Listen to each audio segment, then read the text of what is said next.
Well, I think what's happened with Andrew losing his title and now her losing Duchess of York, it just proves that the York brand is totally toxic within the royal circles. And yes, I have read that Charles will somewhat try and ring-fence Beatrice and Eugenie as his nieces, because they shouldn't pay for the sins of the parents, clearly, but I wouldn't expect them to have any front and centre row. Don't expect to see them on the...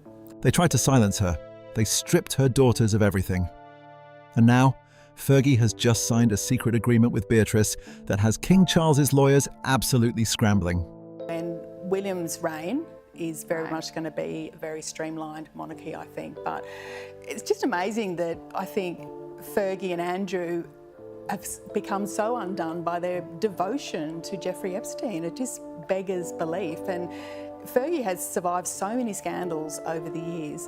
The palace is in full meltdown because what these two women know and what they are now apparently willing to do with that information could bring the entire monarchy to its knees overnight. Charles thought he had won. He thought it was over.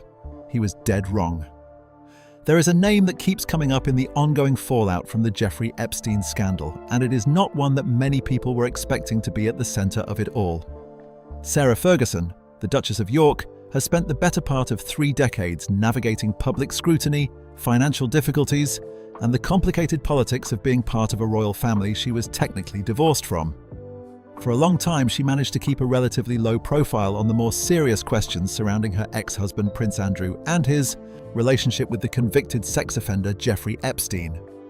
But a fresh wave of documents, released by the United States Department of Justice as part of the ongoing Epstein case disclosures, has brought her name forward in a way that is proving very difficult to ignore.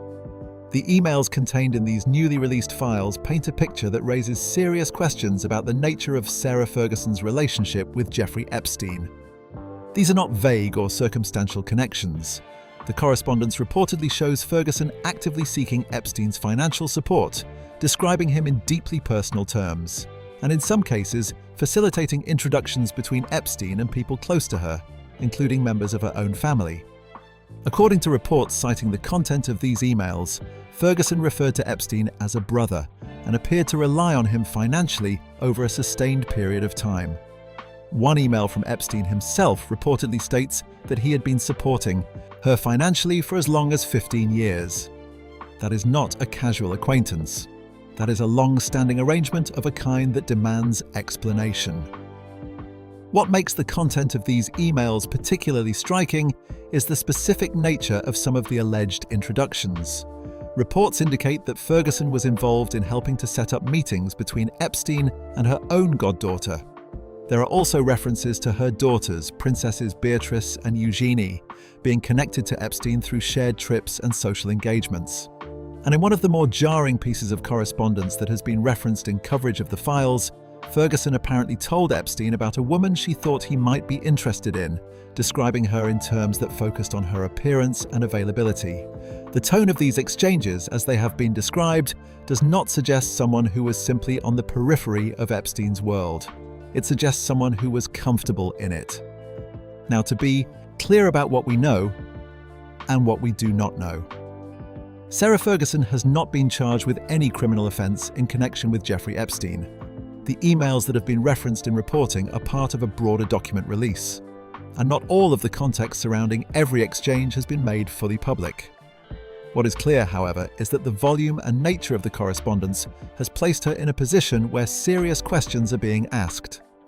Commentators and legal observers who have spoken publicly about the Epstein files have noted that Ferguson's name appears with a frequency and in a context that goes well beyond casual social connection. Geoffrey Robertson, a prominent human rights barrister who has written extensively about the Epstein case, has stated publicly that Ferguson acted as a kind of gateway, giving Epstein an entry point into the world of Prince Andrew and the broader royal circle. Royal journalist Tom Sykes has also addressed the situation directly, and his assessment is blunt. He has argued that Ferguson is a material witness to what was happening in and around Epstein's various properties and social networks. Sykes has pointed out that she was a regular visitor to Epstein's home and that given the nature of what has now been established about what took place there, her testimony would be of genuine interest to investigators. He has gone further, suggesting that beyond any potential criminal dimension, there are financial and regulatory questions that British authorities, including His Majesty's Revenue and Customs, may have reason to examine. There are also questions, according to Sykes, about how she ran several of her charitable enterprises and whether the rules governing those organisations were fully observed. These are not small allegations, and they come at a moment when the position of the House of York within the broader royal family is already under enormous strain. Andrew's settlement with Virginia Giuffre, Hussein Buds, accused him of sexual abuse, an accusation he has consistently denied, cost him a reported £12 million and ended his public life as a working royal. He was stripped of his military titles and royal patronages. He was eventually removed from the Royal Lodge, the Grace and Favour residence in Windsor Great Park that he had occupied for years. King Charles has made it visibly clear that he intends to distance the institution of the monarchy from his brother as firmly as possible. And yet the damage, it seems, has not been fully contained. That is where Sarah Ferguson's story becomes particularly significant at this moment. Because while Andrew's connections to Epstein have been scrutinised for years, the new document releases have brought Ferguson herself into a sharper kind of focus. And unlike Andrew, whose royal status gave him at least some institutional protection for a period of time, Ferguson is in a very different position. She is not a working royal. She has no formal role within the palace structure. She has no titles to be stripped, no patronages to be removed, no official position to defend. In some respects, she has less to lose than almost anyone else connected to this story. And that, according to those who have been watching this situation closely, is precisely what makes her so unpredictable right now. Reports have been circulating and have been discussed by journalists and commentators covering the royal family that Ferguson has been considering writing a memoir. Not a polished, diplomatically worded account of her years in royal life, but something more honest, something more revealing. The kind of book that publishers would pay substantial amounts of money for, given everything she has witnessed and everything she knows. Tom Sykes, writing in The Royalist, framed the question in terms that are hard to dismiss. He asked, in effect, what calculation Ferguson is making right now. If the people closest to her are being pushed out of the royal circle regardless of what she does or does not say, then what exactly does her continued silence protect? It is a fair question. She has spent years navigating the delicate politics of remaining on acceptable terms with a family she is no longer technically part of, in part for the sake of her daughters. But if Beatrice and Eugenia are being sidelined anyway, the equation changes. The incentive to stay quiet becomes harder to justify. The timing of all of this matters. The Epstein document releases did not happen in a vacuum. They are part of an ongoing legal and political process in the United States, and each new batch of files has the potential to bring new names, new details, and new pressure onto people who had hoped this chapter was behind them. For the royal family, and for Sarah Ferguson in particular, the hope that the story would eventually fade has not been realised. If anything, it is becoming more pressing, more specific, and more difficult to manage. So here is where things stand as we look at this situation clearly and without embellishment. Sarah Ferguson finds herself at a point in her life where her financial circumstances are uncertain. Her social standing is diminished, her daughters are facing public exclusion from the royal world they grew up in, and her name is appearing in some of the most closely watched legal documents of the past decade. Whether she writes a memoir, cooperates with investigators, or continues to stay quiet, the consequences of those choices are going to affect not just her own future, but potentially the future of the monarchy itself. That is not a small thing, and it is why this story, which some people assumed was winding down, is in fact far from over. To understand why Sarah Ferguson's name keeps appearing in serious conversations about the Epstein scandal, it helps to step back and look at what is actually being alleged, and by whom. This is not simply a matter of tabloid speculation or the kind of rumour that tends to surround anyone connected, however loosely, to a story as large as this one. The people raising questions about Ferguson's role are not anonymous sources or fringe commentators. They are legal professionals, investigative journalists, and royal observers with established track records. And what they are saying, taken together, is that Sarah Ferguson may have a great deal more to answer for than the public has yet fully appreciated. Geoffrey Robertson, the human rights barrister who has closely followed the Epstein case and written about the involvement of the British royal family, has made the point plainly.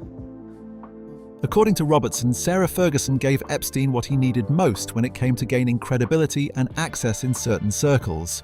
She introduced him, in effect, to the world of Prince Andrew and, through Andrew, to the wider royal network.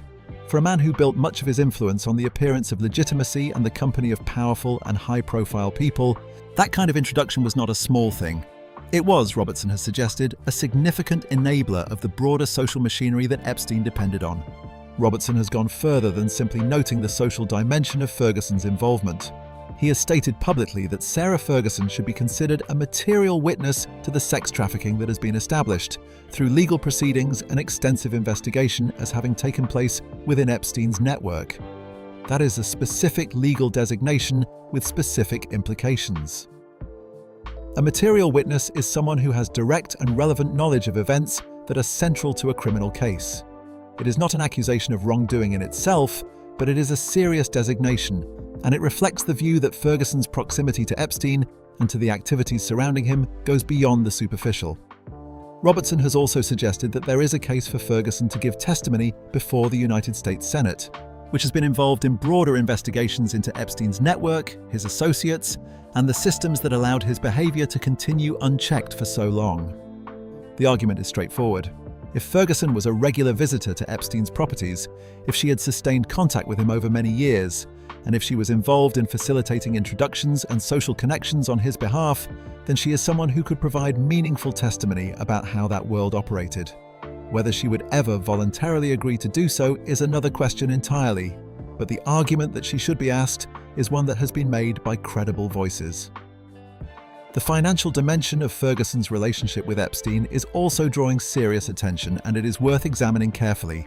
The emails released as part of the Department of Justice document disclosures have reportedly shown that Epstein provided financial support to Ferguson over a period of approximately 15 years. That is an extraordinarily long time, and it raises an obvious and unavoidable question. What was the nature of that arrangement? What did Epstein receive in return for that sustained financial support? These are not questions being asked in bad faith or to cause unnecessary harm. They are questions that follow logically from what the documents appear to show. When someone receives financial support from a convicted sex offender and convicted sex trafficker over more than a decade, the public interest in understanding that arrangement is entirely legitimate. Robertson and others have pointed out that the financial questions do not stop with Epstein's direct support of Ferguson. There are also questions about how Ferguson conducted her charitable activities during the years of her association with Epstein. Robertson has raised the possibility that Ferguson may have broken charitable law in connection with the organisations she was involved in running. British charity law is specific and demanding. The rules governing how charitable funds can be used, how organisations must be managed, and what duties trustees and directors owe to the public are clearly established. If those rules were not followed, that is a matter for the relevant authorities to examine. Robertson has suggested that Her Majesty's Revenue and Customs, the body responsible for overseeing tax compliance and related financial matters in the United Kingdom, should be looking at the broader picture of Ferguson's financial affairs during this period. He has also referenced the Companies Act as another potential avenue for scrutiny. Beyond Ferguson herself, Robertson has raised questions about the conduct of her daughters, Princesses Beatrice and Eugenie, in connection with their association with Epstein. Both princesses have been linked through the newly released documents and through earlier reporting to trips and social engagements that involved Epstein and his circle. Robertson's position, as he has stated it publicly, is that Beatrice and Eugenie accompanied their father on a number of these occasions, and that the connections made during those trips have, in his view, subsequently been exploited in ways that warrant investigation. This is a significant claim. It extends the reach of the Epstein scandal within the House of York beyond Andrew and Ferguson and raises questions about the behaviour of the next generation as well. It is important to note that Beatrice and Eugenie have not been accused of any criminal conduct, and neither has Sarah Ferguson. The questions being raised are serious, but they exist on a spectrum that ranges from the investigative and regulatory to the potentially criminal, and it would be inaccurate to conflate those different levels. What is clear is that multiple credible observers believe the full picture of how the York family intersected with Epstein's world has not yet been fully established, and that further scrutiny is warranted. Against this backdrop, questions about where Sarah Ferguson is currently living and how she is funding her lifestyle take on an added dimension. Reports have placed her in the United Arab Emirates, a country where, as Robertson has noted, she still commands a degree of social respect that has largely evaporated in the United Kingdom. Her ex-husband Andrew had his own well-documented relationships with figures in the Gulf states during his time as the UK's Special Representative for International Trade and Investment, a role that was itself the subject of considerable controversy. Ferguson, it appears, has maintained some of those connections independently and has been reported to be seeking financial support from various contacts in the region. At the same time, other reports have placed Ferguson at a luxury resort in Switzerland, a facility that reportedly charges in the region of $25,000 per day. Ferguson has been publicly associated with this resort before and has spoken warmly about it in terms that suggest more than a passing familiarity. The question of how someone who has been repeatedly described as financially desperate is able to access such establishments has a relatively straightforward answer. It is widely understood in royal and celebrity circles that high-end hotels, spas, and resorts frequently offer complimentary stays to high-profile figures whose association with the property generates publicity. Ferguson has, by all accounts, been a beneficiary of this arrangement on more than one occasion. The resort in Switzerland gains visibility and a degree of glamour from her presence. She gains accommodation she could not otherwise afford. This is not unusual in and of itself. The practice of exchanging access and association for goods and services is common in the upper reaches of public life. But in Ferguson's case, it highlights something important about her current situation. She is a person whose public profile still carries enough weight, in certain contexts, to be commercially useful, while her actual financial position appears to be precarious.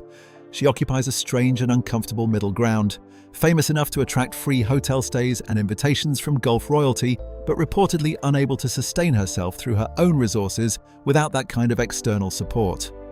That contradiction sits at the heart of why Sarah Ferguson is such a significant and unpredictable figure in this story. She has spent years maintaining a version of her public persona that preserved enough goodwill to keep certain doors open, while the more difficult questions about her past continue to gather weight in the background. Those questions have now moved very firmly into the foreground, and the tools she has relied on to manage her image and her finances are increasingly inadequate to the scale of what she is facing. The picture that emerges when you look at the legal observations, the financial questions, the charity concerns, and the reporting on her current circumstances is of a woman who is running out of options at precisely the moment when the world is paying closer attention to her than it has in years. There is a moment in any long-running scandal when the consequences stop being abstract and start becoming visible in the routines of everyday public life. For the House of York, that moment appears to have arrived. The clearest and most public signal of how dramatically things have changed for this branch of the royal family came with reports that Princesses Beatrice and Eugenie have been told they will not be attending Royal Ascot this year. For many people outside the United Kingdom, that might sound like a relatively minor social inconvenience. But within the context of how the British royal family operates and what attendance at events like Ascot actually represents, it is anything but minor. It is a very deliberate and very visible statement about where Beatrice and Eugenie now stand in relation to the institution their father has spent years embarrassing. Royal Ascot is one of the most prominent fixtures in the British social calendar. It is a 5-day horse racing event held each June at Ascot Racecourse in Berkshire, and it is attended by the royal family in a manner that is carefully choreographed and deeply symbolic. Members of the royal family arrive each day in a horse-drawn carriage procession along the course. They take their places in the royal box, and their presence signals, in the language of these things, that they are full and recognised participants in the life of the institution. To be excluded from that procession, from that box, from that visible public confirmation of royal standing, is not a subtle message. It is a clear one. According to a source cited by the Mail on Sunday, a friend who works at Ascot confirmed that Beatrice and Eugenie have been informed they are not welcome this year. The same source indicated that Beatrice, who is 37, has taken the news particularly hard and was described as having been completely blindsided by the decision. Eugenie, who is 35, has also been affected. Both women have, until relatively recently, represented the monarchy at various public engagements and enjoyed what royal observers describe as the trappings of royal status, a level of access, recognition, and participation in institutional life that comes with being part of the inner circle. that access is now being withdrawn. Royal journalist Tom Sykes, writing in The Royalist, has been direct about who is driving this process. According to Sykes, it is Prince William who has been pushing for Beatrice and Eugenie to be removed from the inner circle, and the Ascot ban is the most recent and most public expression of that push. William's position throughout the Epstein scandal has been one of visible distance from his uncle Andrew, and by extension, from the entire York branch of the family. He has reportedly been advocating for Andrew to be dealt with firmly for years, long before the situation reached its current level of public intensity. The exclusion of Beatrice and Eugenie from Ascot in this reading is not simply a reaction to recent events. It is the continuation of a process that William has been engaged in for some time, driven by a clear-eyed assessment of the reputational damage the York family connection poses to the future of the monarchy under his eventual leadership. The timing of the Ascot ban is significant because it comes alongside a series of other developments that together paint a picture of a family in genuine crisis. The most dramatic of these is the reported arrest of Prince Andrew on suspicion of misconduct in public office. According to reports, Andrew was arrested at the Sandringham estate, the royal property in Norfolk, where he has been living on his 66th birthday. Misconduct in public office is a serious charge in English law. It applies to public officials who willfully neglect their duty or engage in conduct that amounts to an abuse of the public's trust. In Andrew's case, the allegations that underpin any such investigation relate to his years as the United Kingdom's Special Representative for International Trade and Investment, a role in which he had access to government resources, official platforms, and relationships with foreign governments and business figures, and which he is alleged to have used in ways that went beyond what was appropriate or legal. Andrew held that trade envoy role from 2001 to 2011, and it was during this period that many of the most serious questions about his conduct arose. There were long-standing reports of him accepting hospitality from individuals whose backgrounds and activities should have given a public official pause, of facilitating introductions and meetings that appeared to benefit his personal finances rather than British trade interests, and of conducting himself in ways that brought his judgment and integrity into serious question. The Epstein connection runs through this period as well. Epstein's network was, in part, a network of influence and access, and Andrew's role as trade envoy gave him a platform that intersected with that network in ways that investigators are now examining more closely. For King Charles, the question of how to manage the fallout from his brother's behaviour has been a defining challenge of the early years of his reign. And the picture that has emerged from recent reporting is not a flattering one for the king. It has been reported that Charles was warned about Andrew's conduct and about the potential consequences of the Epstein connection as far back as 6 years ago. Former heads of the Foreign Office and intelligence officials are said to have brought detailed concerns to the palace, including information about alleged bribery and financial misconduct. According to those familiar with the situation, the palace's response to these warnings was not to address them seriously, but to attempt to shut the story down. Legal threats were deployed. Denials were issued. Pressure was applied to journalists and broadcasters, with suggestions that access to members of the royal family for interviews might be affected if reporting continued. In short, the approach was one of suppression, rather than accountability. That approach has now been overtaken by events, most significantly by the release of the Epstein documents by the United States Department of Justice. These releases were not something the palace could control or anticipate in the way they could manage domestic British media. The American legal process operates according to its own rules and timelines, and the documents that have emerged from it have placed details into the public domain that years of careful media management had kept hidden. As Geoffrey Robertson has observed, without these document releases, the pressure on Andrew and on the royal family more broadly might never have reached its current intensity. The story had been running for 15 years in the British press in various forms, but it was the Epstein files that gave it the specificity and the documented evidence that made it impossible to continue managing in the old way. The response from Charles, once it became clear that the old approach was no longer working, has been to put as much visible distance as possible between himself and his brother. Andrew has been removed from the Royal Lodge. His military titles and royal patronages were stripped earlier. Charles has publicly stated that the law must take its course, a formulation that is carefully chosen to sound principled while committing the king to as little as possible. William, meanwhile, has been even more direct in his body language and his public positioning, offering what observers have described as the coldest of cold shoulders to his uncle on the rare occasions when they have been in the same space. But there are voices now, including some that carry genuine weight in British public life, who are asking whether the steps Charles has taken are sufficient.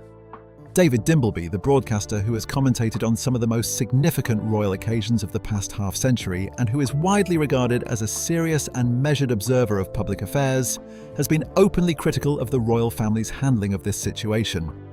His criticism is not that of a Republican ideologue or a tabloid provocateur. It is the criticism of someone who has spent a lifetime covering the institution and who is now saying publicly that the way the royal family operates needs to change. More transparency, more accountability, a different relationship with the public and with the truth. There are also those who have gone further. Some commentators have raised the possibility that the damage to Charles's own reputation, stemming from what he knew about his brother and when he knew it, and from the decisions that were made at the palace level about how to respond, has become serious enough to raise questions about the long-term viability of his position. The argument, as it has been put by some observers, is that Charles is now compromised by the scandal in a way that cannot be fully resolved while he remains on the throne. The suggestion being floated, including by people who are not fringe voices, is that abdication in favour of William, who is seen as untouched by the Epstein connection and who has consistently pushed for Andrew to face consequences, might ultimately be the only way to draw a genuine line under the crisis. Whether that outcome is realistic or not, the fact that it is being discussed at all tells you something important about how far this situation has developed. The York family's troubles are no longer a contained problem at the edges of the royal family's public life. They have moved to the centre, and the pressure they are generating is being felt at the very top of the institution. The United States Department of Justice released the latest batch of Epstein files. The expectation in some quarters was that the most damaging material had already come out. That expectation has proven to be wrong. The most recent document disclosures have introduced new details about Sarah Ferguson's relationship with Jeffrey Epstein that go significantly beyond what was previously known, and they have done so in a way that changes the nature of the conversation around her role in this scandal. Where her connection to Epstein was once discussed primarily in terms of social proximity and the unfortunate associations that came with being Andrew's ex-wife, it is now being discussed in terms that are more personal, more financial, and more troubling. The emails that have emerged from this latest release paint a picture of a relationship that was far closer than anyone outside their immediate circle appears to have realised. Ferguson reportedly described Epstein as a brother in her. Correspondence with him. She is said to have relied on him financially over a period that spans approximately 15 years. And the nature of that financial reliance, combined with the other details contained in the emails, raises questions that simply cannot be set aside. The palace has spent years attempting to frame the Andrew situation as a regrettable but ultimately peripheral matter, the private failings of one family member that do not reflect on the institution as a whole. The Ferguson emails make that framing considerably harder to sustain, because Sarah Ferguson is not just a tangential figure in this story.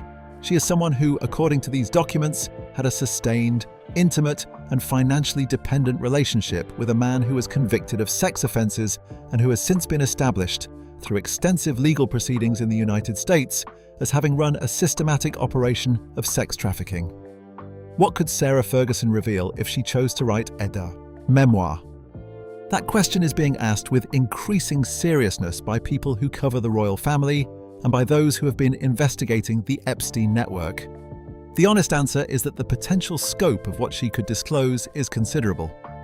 Ferguson was part of the royal family's inner world for years, both during her marriage to Andrew and in the complicated decades that followed it.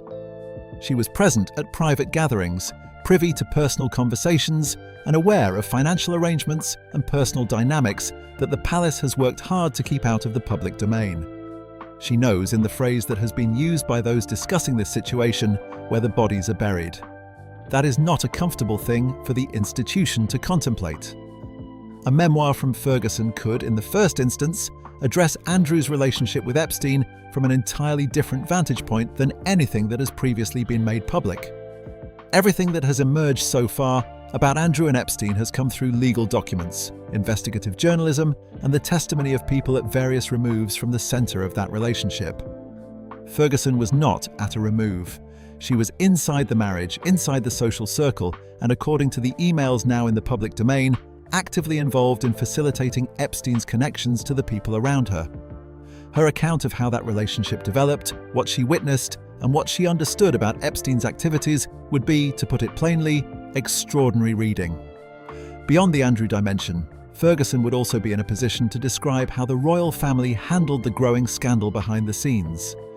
There has been considerable reporting about the palace's efforts to suppress and manage the story, but that reporting has necessarily relied on sources who were, to varying degrees, on the outside looking in.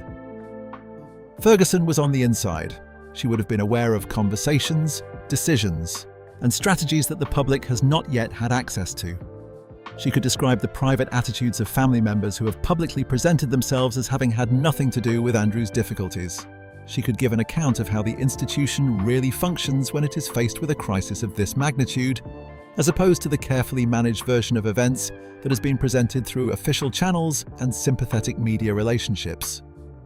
There is also the question of what Ferguson knows about other members of the royal family more broadly. Royal life, as numerous former participants have made clear over the years, is not the seamless and dignified operation that the public face of the monarchy suggests. There are rivalries, financial pressures, private scandals, and personal failures that are carefully managed and kept from view. Ferguson has been navigating the edges of that world for decades in a position that is unusual precisely because she is close. Enough to know a great deal, but no longer bound by the same formal obligations of discretion that apply to working members of the family. A memoir that drew on the full breadth of her experience and knowledge would not simply be a book about Epstein. It would be a book about the monarchy itself. Publishers are well aware of this. The commercial appetite for a memoir of this kind would be substantial. Royal tell-all books have consistently performed well in the market, and Ferguson's book would not be a standard royal memoir. It would be a book written by someone at the intersection of the most serious criminal scandal to touch the British royal family in living memory. Someone who has direct knowledge of events and relationships that the public has been trying to understand for years. The advances that major publishers would be willing to offer for a book with that kind of potential are not modest. They are the kind of sums that could resolve Ferguson's financial difficulties entirely, and then some. For someone who has been described repeatedly and by credible sources as being in genuinely precarious financial circumstances, that is not an abstract consideration. It is a very concrete and very compelling one. This is precisely the calculation that royal journalist Tom Sykes has spelled out in his writing on the subject. Sykes has made the point that Ferguson's incentive structure has shifted fundamentally as a result of the treatment of her daughters. For years, the unspoken arrangement was that Ferguson would maintain a degree of public discretion about the more sensitive aspects of her knowledge and experience. And in return, her daughters would continue to enjoy a meaningful relationship with the royal family and a degree of access to royal life. That arrangement depended on the palace holding up its end of the bargain. The decision to exclude Beatrice and Eugenie from royal Ascot and the broader process of removing them from the inner circle represents a clear signal that the palace is no longer prepared to do so. And if the palace is withdrawing from the arrangement, Ferguson has every reason to ask why she should continue to honour her side of it. Sykes has described Ferguson's current situation in terms that are deliberately unvarnished. Her finances are uncertain, her safety net is threadbare. The social and institutional protections she once had are being stripped away, not as a consequence of anything she has done in the recent past, but as a consequence of decisions being made by William and by the broader royal establishment about how to manage the York family's public profile. In that context, the argument for staying quiet becomes very difficult to make. The consequences of speaking are real, but the consequences of staying silent are also real, and they are consequences she is already experiencing, regardless of whether she cooperates with the palace's preferred narrative or not. King Charles's position in all of this is, by any objective assessment, an extremely uncomfortable one. The reporting is consistent on this point. Charles is said to be deeply concerned about the possibility of a Ferguson memoir, and the reason for that concern is straightforward. He has very limited leverage over her. The tools that the palace traditionally uses to keep people within its orbit and to encourage discretion are largely unavailable in Ferguson's case. He cannot threaten her with exile because she is already operating outside the formal structures of royal life. He cannot strip her daughters of their royal status in any meaningful way beyond what William is already in the process of doing. He cannot offer her financial support on a scale that would compete with what a major publisher would put on the table for the right book. And he cannot rely on the kind of institutional loyalty that might once have kept someone in her position from speaking out, because that loyalty is premised on a relationship of mutual respect and mutual benefit that has clearly broken down. What Charles can do is hope. He can hope that Ferguson's other considerations, whatever attachment she retains to her daughter's long-term relationship with the royal family, whatever residual affection she has for the institution she was once part of, whatever concerns she might have about her own legal exposure should she speak too freely, are enough to keep her quiet. That is not a strong position for the head of a major institution to be in. It is the position of someone who has run out of better options. The broader picture, when you step back and take it in as a whole, is of a royal family that is dealing with consequences. It spent years trying to avoid through suppression and management rather than genuine accountability. The Epstein document releases have disrupted that strategy in a way that cannot be undone. The information is out. The questions are being asked by serious people in serious forums. And Sarah Ferguson, a woman who has spent much of her adult life being underestimated and managing her circumstances with fewer resources than almost anyone else in her social position, is now sitting at the center of the story with more power to shape what happens next than the palace would ever have wanted her to have. Whether she chooses to exercise that power through a memoir, through cooperation with investigators, or through some other means entirely, the direction of travel is clear. The story of the House of York and its relationship with Jeffrey Epstein is not winding down. It is entering a new phase, one in which the people who have the most direct knowledge of what happened are facing circumstances that give them less and less reason to protect an institution that appears increasingly unwilling to protect them in return. For the monarchy, that is a problem that cannot be solved with legal threats or media management. It is a problem that sits at the intersection of truth, money, and human nature. And those are forces that royal protocol has never been very good at containing.